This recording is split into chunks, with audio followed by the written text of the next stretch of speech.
Assalamualaikum warahmatullahi wabarakatuh. Siang hari ini mencoba kita belajar tentang saraf. Di depan saya ini ada struktur anatomi dari cerebrum, yaitu termasuk sistem saraf pusat. Kita buka satu persatu mahasiswa.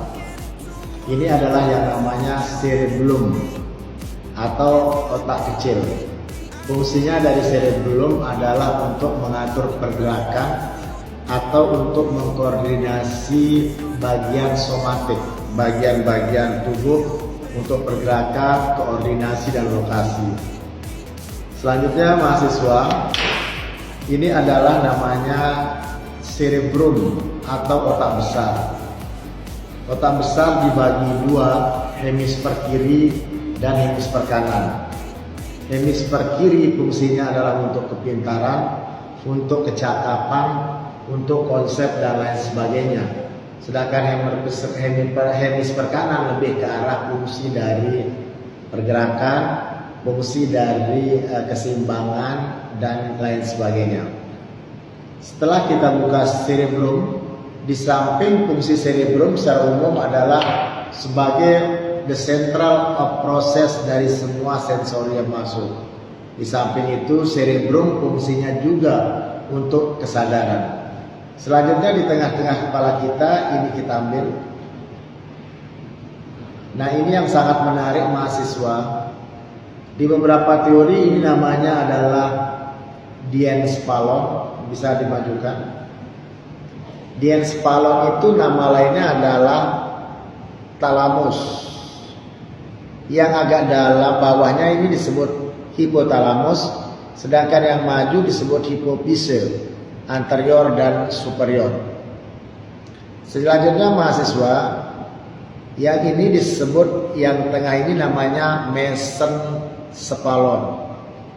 Tadi kalau talamus, hipotalamus fungsinya adalah konsepnya untuk kelenjar-kelenjar endokrin, dan fungsi lain adalah fungsi emosi dan lain sebagainya. Selanjutnya mesencephalon. Mesencephalon ini fungsinya adalah merelay, meneruskan dari rangsangan bawah ke atas. Selanjutnya mesencephalon juga salah satu fungsinya adalah untuk proses kesadaran. Yang besar ini namanya pon. Pon di beberapa teori fungsinya adalah untuk mengkoordinasikan rangsangan yang berasal dari cerebellum. Di samping itu pon ini fungsinya adalah untuk pengaturan dari telinga sama mata. Selanjutnya yang terakhir adalah medula oblongata. Ini yang paling penting. Ini namanya pusat dari yang penting di dalam sistem otak besar, yaitu atau sistem saraf pusat, karena dia mengatur yang penting-penting. Pertama mengatur tentang kardiovaskuler, selanjutnya mengatur tentang pernapasan, dan terakhir mengatur tentang sistem pencernaan.